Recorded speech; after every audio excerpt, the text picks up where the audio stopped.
अरे इंसान की भूल देखो, जब दुनिया में आने वाले होते हो तो 9 महीने पहले पता लग जाता है इन माताओं के बच्चा हुआ इसके, पहले लगता है कि नहीं?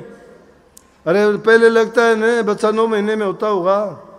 जब गर्भवती होती हो तो पता है कि गर्भवती होगी, 9 महीने में बच्चा आएगा। और जब जाने लगते हो तो 9 सेकंड पहले भी पता नहीं लगता जाओगे। लगता है किसी को?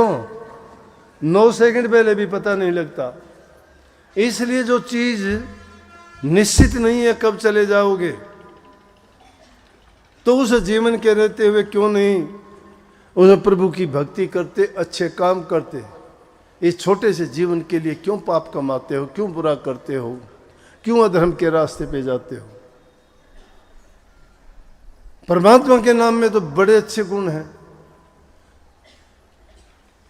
परमात्मा के नाम में सभी गुण अच्छे हैं। फिर हम देखो सत्संग में, भक्ति में, तब मंदिरों में, मस्जिदों में जाके करते तो भक्तियां, कर्म देखो क्या कि क्या कर बैठते हैं।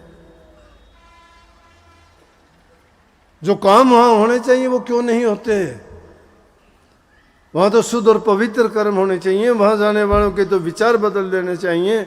वहां तो प्रभु के नाम का ही सारा का सारा हर चीज में उनकी खुशबू, उनका ज़हूर दिखाई देना चाहिए।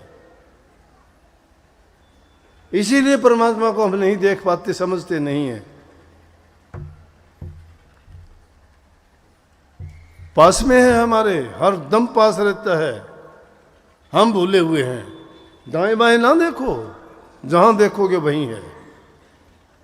हम बदलते, वो नहीं बदलता। कहीं भी जाओ, हम आराम भी कर लेते होंगे, सो भी जाते हैं, वो नहीं सोता है। वो हमारे हर कर्म को देखता है, कितने भी छिप के करते हैं, कितने भी चालाकी से करते हैं। इसलिए चेतावनी है जीव को समझाने के लिए कि अरे समझो, ये जो जीवन मिला है इसी में तुम्हें ये अवसर दे दिया कि वो पवित्र कर्म करके तुम मालिक के चरणों में पहुंच जाओ, फिर दोबारा दुनिया में आना ही नहीं होगा।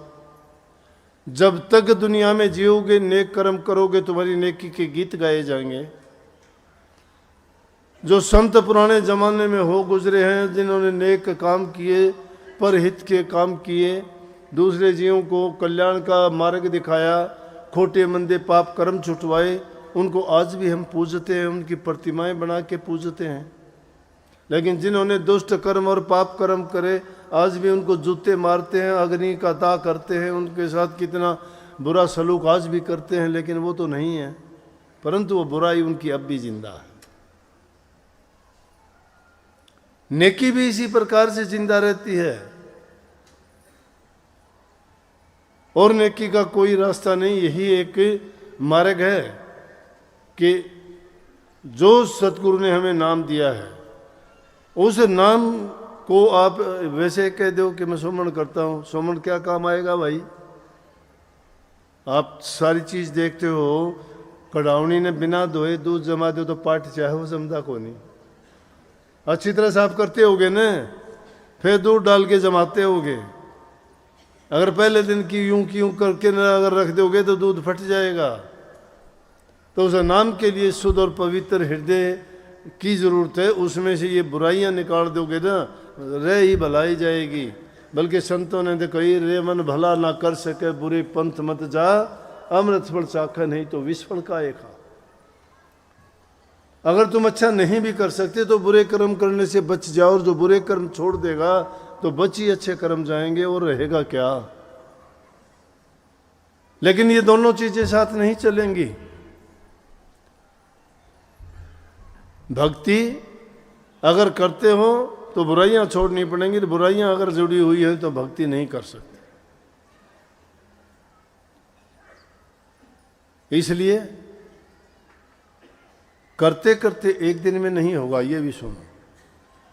ये जीव का आज का नहीं, कितने जन्मों से पता नहीं इसके वो जो कर्म के प्रभाव हैं।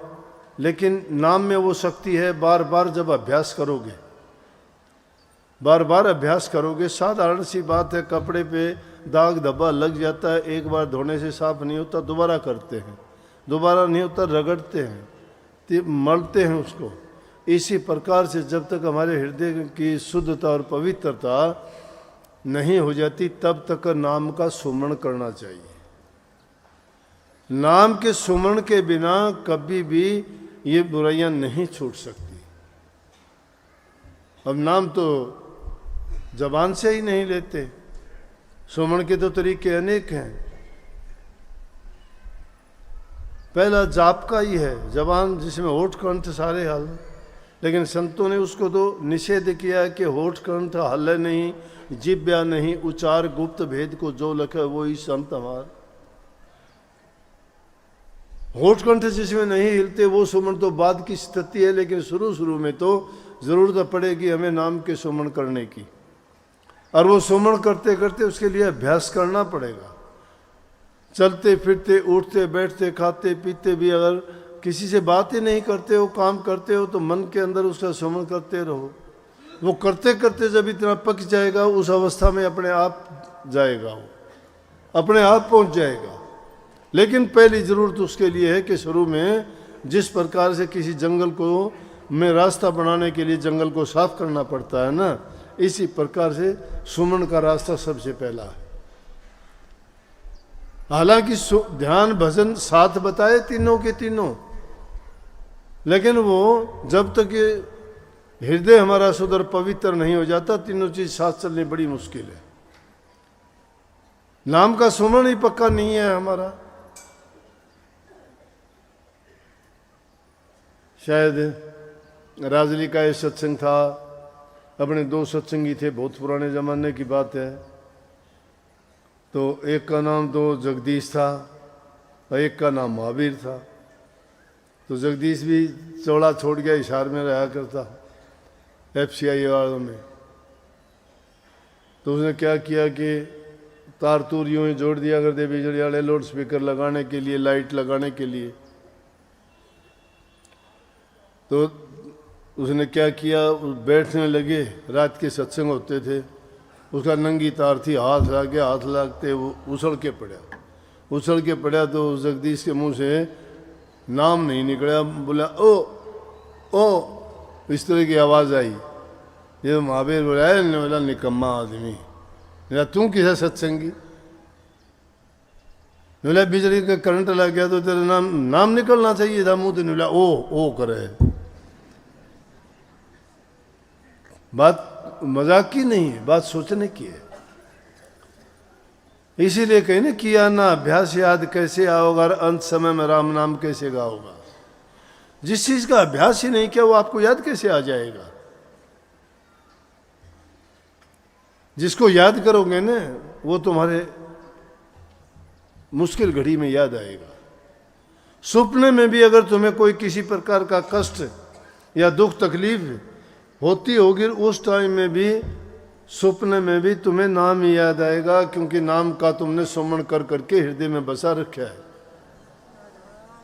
अब काफी लोग आके कहते हैं जी मुझे सपने आते हैं, मुझे डरावने सपने आते हैं, मुझे ये दिखाई देता है।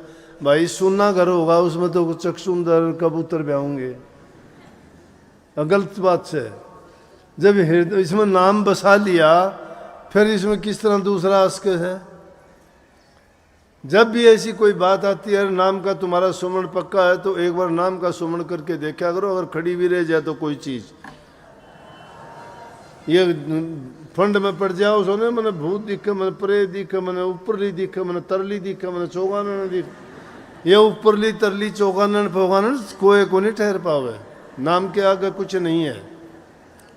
नाम सब चीजों को पवित्र करने वाला है, सब पापों को धो देने वाला है, जन्म जन्म के पापों को धो के और इस रूह को इसके निज देश में भेजने वाला है। इसलिए सारी चीज भूलो, नाम को ना भूला करो।